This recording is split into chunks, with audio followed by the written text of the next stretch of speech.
Welcome to this short how-to video by IVI. In your upcoming workshop, we'll use the context map canvas to share different perspectives and map out where your organization is now in the context of 7 key trends.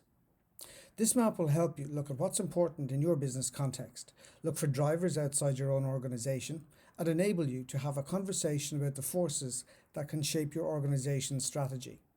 It allows you to develop a shared big picture view of the environment and increasingly understanding complex situations.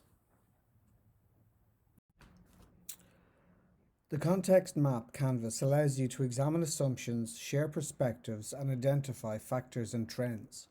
We characterize trends as forces with an identifiable pattern of movement, and we consider factors to be those existing conditions that might be important but don't show progress or movement in your organization.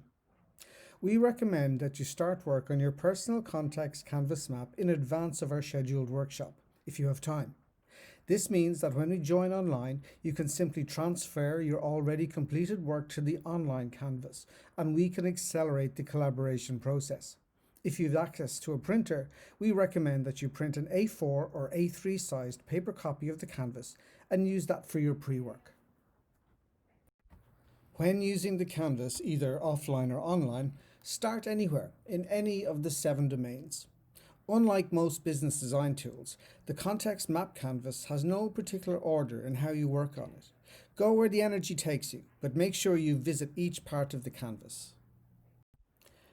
Use the top 3 approach. There are a lot of moving pieces in this canvas, and they're all important. After you've added some information to the canvas, it will begin to look like a mess. Make some choices. What are the top 3 context factors that we need to take away from doing this exercise? Prioritize.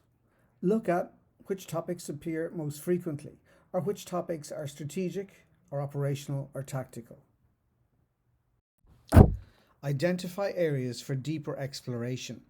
The depth of thinking will obviously depend on who is taking part in the collaboration. Take note of things that you don't know and where you are drawing blanks. The context map is really useful for aligning thinking on where we need to dig deeper into gaps and to prioritize what to do next. Thanks for watching this short how-to video on using the context map canvas.